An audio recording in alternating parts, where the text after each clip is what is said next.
যে একটা স্টেজের মাঝে সে দাঁড়িয়ে আছে, তার হাতে বই, পাশে একটা চেয়ার। সে চেয়ারটা টেনে বসবে, বসে সে বই পড়বে। যখন সে চেয়ার টানতে গেল, চেয়ারটা সরে গেল। কয়েকবার সে চেয়ার টেনে বসার চেষ্টা করলো, কিন্তু চেয়ারটা বারবারই, যতবারই টানে ততবারই চেয়ারটা সরে যায়। তারপরে সে আর চেয়ার টানলো না, সে দাঁড়িয়ে দাঁড়িয়ে বই পড়ার চেষ্টা করলো। একটা সময়ে চেয়ার এসে তাকে ধাক্কাচ্ছে বসার জন্য। আমি সহজ কথা, তোমার যা আসবে তাই নিয়ে, এই নাই মাউথ স্পিকার নাই, তাতে কোনো সমস্যা নাই। ক্যামেরা আছে, মানে একটা ফোন আছে, স্মার্টফোন আছে, এটা খুব দামি ফোন হওয়ার দরকার নাই। আমি যে ফোন দিয়ে কথা বলি, এটা খুব দামি ফোন না। ভালো লাইটিং নাই, কোনো দরকার নাই। এই একটা স্মার্টফোন যথেষ্ট। অন করো, কথা বলো। যদি এই 25 লক্ষ না হোক, এখান থেকে যদি 10 লক্ষ মানুষের কথা বলা শুরু করে, আমরা জানি 100টা ছেলে যদি ক্লাসে থাকে, সেখান থেকে 1-2 জন ব্রিলিয়ান্ট হবেই, এবং সেখান থেকে ফার্স্ট সেকেন্ড থার্ড বয় ডাক্তার হবে, নতুবা ইঞ্জিনিয়ার হবে, যেখানেই যাক খুব ভালো করে তারা। তার মানে 100 জনের ভিতরে একজন ব্রিলিয়ান্ট থাকবেই। আমি যদি 10 লক্ষ লোক যদি এখানে আসে, তাহলে তো 1% হইলেও তো সেটা বিশাল ব্যাপার। মানে এই 10 লক্ষ লোক যদি আসে কথা বলে, তাহলে 1 লক্ষ বের হয়ে আসে। 1 লক্ষ মানুষ তো অনেক মানুষ। 68,000 গ্রাম, 1 লক্ষ মানুষ যদি আসি আমরা, প্রত্যেকটা গ্রামে 1 জন 2 জন 3 জন করে আমাদের ইউটিউবার থাকবে। আমরা সমস্ত তথ্য পাবো এই কোনায় কোনায় থেকে। কেউ কখনোই এই সাংবাদিকরা বাংলাদেশে সবচেয়ে বেশি নির্যাতনের সম্মুখীন হচ্ছে, সাংবাদিকরা মার খাচ্ছে। এই কেন? তারা সংখ্যায় কম। এই সংখ্যায় কম হওয়ার কারণে যখনই তারা কোথাও খবর নিতে যায়, সেই সমস্ত খবর যদি সেন্সিটিভ হয়, খবর মানেই তো এই দেশে কোথাও কেউ গ্রাস করতেছে, কিছু অন্যায় করতেছে, সেটাকেই তো তুলে নিয়ে আসা। আর তারা তো হয় শক্তিশালী, একটা নেটওয়ার্কের ভিতরে তারা থাকে। সেখানে যখন সাংবাদিক যায়, তখন সে মার খায়, শুধু মার খায় না, মারা যায়। আর আমরা যদি এখানে এই 1-1.5 লক্ষ ইউটিউবার থাকি, তাহলে আমাদেরকে কে আটকাতে পারে? আমরা যখন কথা বলা শুরু করব, প্রত্যেকটা ইউটিউবারের সাথে যদি আমাদের লিঙ্ক থাকে, একজন আরেকজনের সাথে আমরা যদি কানেক্ট হতে পারি, আমরা যদি না করতে পারি, বড় না করতে পারি, এই নেটওয়ার্কটাকে একত্র না করতে পারি সমস্ত ইউটিউবাররা, তাহলে তো আমরা পারবো না। ওরা যেভাবে কমান্ডিং এ চলে, একজন কথা বললে সবাই শোনে, আমরা এরকমটা করতে পারি। আমরা যদি এখানে কথা যদি 1 লক্ষ ইউটিউবার হই, এবং আমরা এই 1 লক্ষ ইউটিউবার সবাই যদি সবাইকে সাবস্ক্রাইব করি, লাইক দিই, এবং একটা নেটওয়ার্কের ভিতরে চলে আসি, তাহলে যে কেউ একটা ভিডিও পোস্ট করলে সঙ্গে সঙ্গে আমরা সবাই পাবো। শুধু আমরা সবাই পাবো মানে পুরো দেশবাসী পাবে। যে কোনো জায়গায় একটা নিউজ যদি হয়, আর কিছুই করতে হবে না। যেখানে আপনি আছেন সেখানে, বাংলাদেশের টেকনাফ থেকে তেতুলিয়া, যদি বাজারটা যদি আপনার সাথে দেখতে পারেন, দেখেন আমরা সবচেয়ে বড় যতগুলো সমস্যা আছে তার ভিতরে একটা হলো কালো বাজারি। আমরা কিন্তু এই শুধু ইনফরমেশনটা যদি আমরা পাস করতে পারি, দিতে পারি যে এই বাজারে আলু আজকে এত টাকা, ওই বাজারে পেঁয়াজ এত টাকা, তাহলে এখানে 10 টাকা, ওখানে 50 টাকা, তাহলে কিন্তু আরেক যে ব্যবসা করতে চায় সে কিন্তু এই ইনফরমেশনটা পায়, যদি পায় তার জন্য খুব সহজ হয়। আমরা এখান থেকে ব্যবসা তৈরি করতে পারি। আমরা যদি কেউ কোথাও চাঁদাবাজি করে, ধরো তাকে, ক্যামেরা দিয়ে তাকে ধরো, কি করবে? সে মারতে আসবে, আরেক ক্যামেরা ধরো, মারতেছে, সেই দৃশ্যটা দেখাও, ক্যামেরা কেড়ে নিবে, লাইভ করবো, আমরা লাইভ করবো। ক্যামেরা লাইভে যখন যাব, আমার ক্যামেরা কেড়ে নিতে নিতেই তার চেহারাটা চলে আসবে, আর সঙ্গে সঙ্গে আমরা সবাই পাবো। আমরা যদি নেটওয়ার্কে এমন ভাবে স্ট্রং ভাবে আমরা দাঁড়াতে পারি, তাহলে সবাই একসাথে যদি আমরা পেয়ে যাবো যে এখানে এই ঘটনাটা ঘটতেছে, আমরা মুভ করব যে এই গ্রামে, এই অঞ্চলে একজন বিপদে পড়ছে, আমরা চারদিক থেকে আমরা সেদিকে যাব। তাহলে যদি আমরা এইভাবে যদি আমরা আগাই, তাহলে আমাদেরকে কেউ আমাদেরকে ফিরাতে পারবে না। গণতন্ত্র, কথা বলার যে অপরচুনিটি, এটা কেউ আমাদেরকে বাধা দিয়ে রাখতে পারবে না। আমরা কথা বলতেই থাকবো, কথা না বললে হবে না। কথা শুধুমাত্র কথা বলার জন্য শেখ মুজিবুর রহমান তার রক্ষী বাহিনী দিয়ে মানুষের উপরে অত্যাচার করতে, যাতে কথা না বলতে পারে, বিরোধিতা না করতে পারে। তার শাসনই, তার কথাই শেষ কথা, তার শাসনই শেষ, সে যা বলবে তাই। আদালতকে পায়ের নিচে রাখছে সবসময়, কখনোই আদালতকে উপরে উঠতে দেয়নি, প্রশাসনকে হাতের ভিতরে একেবারেই চেপে রাখছে, যাতে প্রশাসনটা কি করে পারে।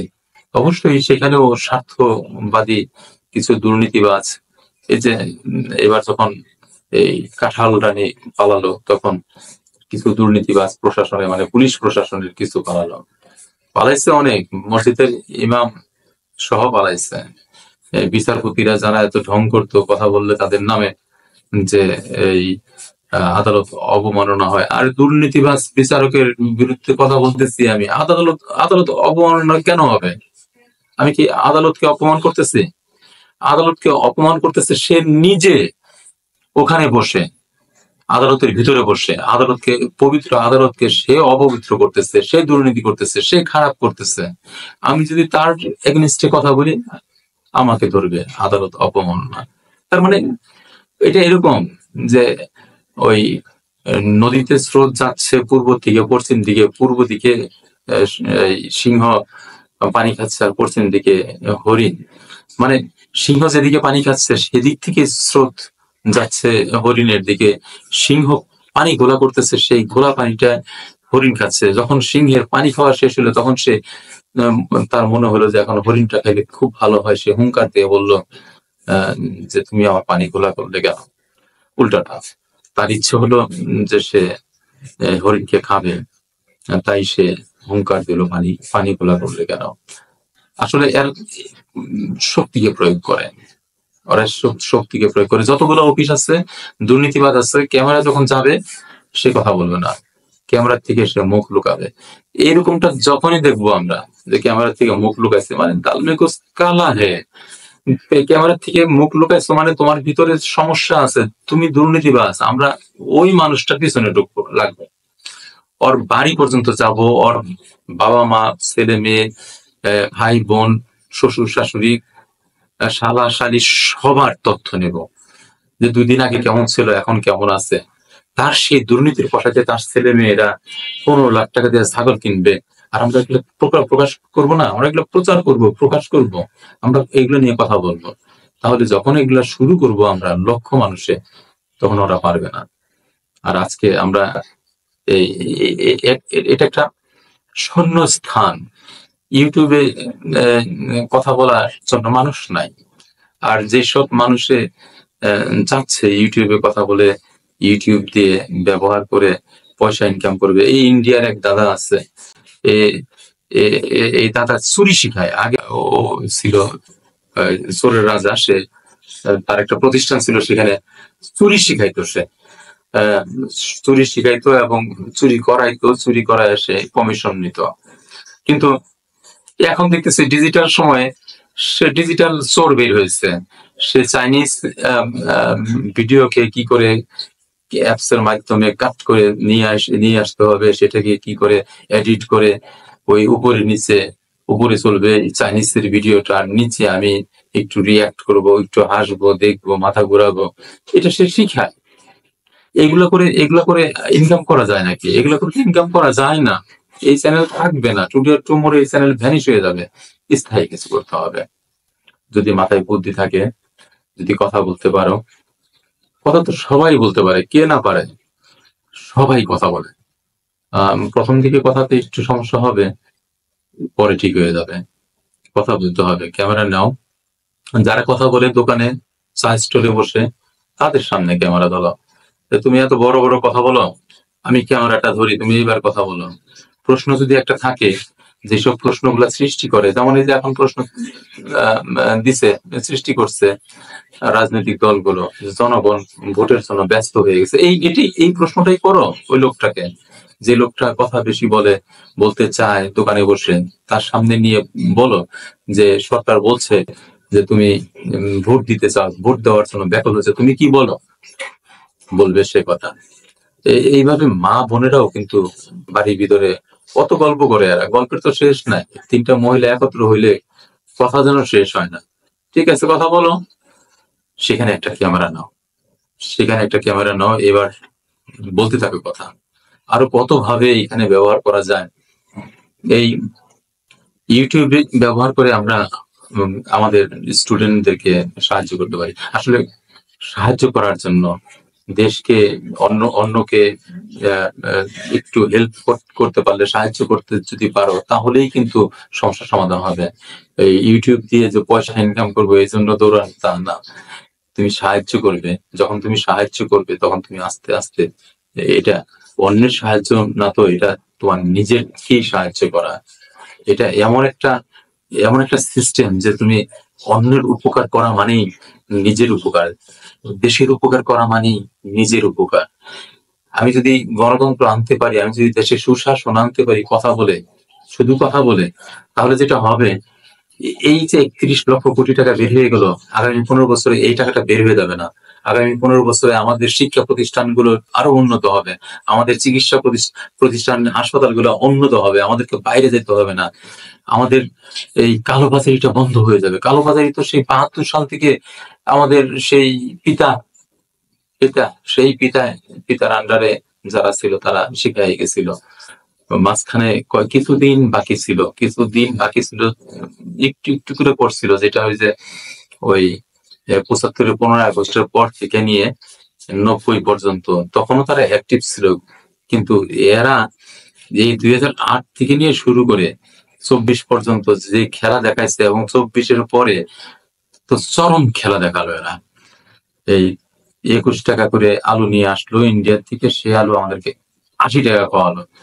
যে আলু হাসিনা ৬০ টাকা খাওয়ালো, আর আমরা বললাম যে অনেক বেশি, হ্যাঁ, ২০ টাকার আলু ৬০ টাকা খাওয়াইছে, আমরা অনেক বেশি, ওরা আরো ১ গুণ বাড়ায় দেখাই দিল আমরা পারি।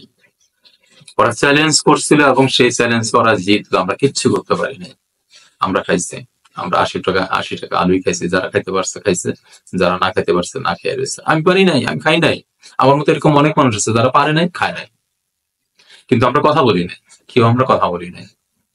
দেখেন, ভালো করে তাকিয়ে দেখেন, কয়জন আছে টেলিভিশনে দেখবেন, আজকে যার মুখ দেখবেন, কালকেও তারই মুখ দেখবেন, পর একদিনে দেখবেন ৩টা ৪টা ৫টা চ্যানেলে একই লোক দৌড়াচ্ছে, মানুষ নাই। এ কয়েকজন বাটপার ছিল, বুদ্ধিজীবীদেরকে বাটপার বলতে হয়। আমরা বুদ্ধিজীবী হত্যাকাণ্ডের জন্য আমরা আজকে সেই ৭১-এ ১৪ই ১৩, ১৪, ১৫ তারিখে ডিসেম্বরে যখন ৭১-এ আমাদের বুদ্ধিজীবীদেরকে হত্যা করলো, সেটা কিন্তু আমরা আজও বলি নাই, আমরা পালন করি। কিন্তু তারপর কি বুদ্ধিজীবী আমরা তৈরি করতে পারছি? আমাদের দেশে তৈরি হয়েছে? আমাদের বুদ্ধিজীবী হলো এই দলের অথবা ও দলের, নিরপেক্ষ কোন বুদ্ধিজীবী নাই। নিরপেক্ষ বুদ্ধিজীবী দরকার আমাদের।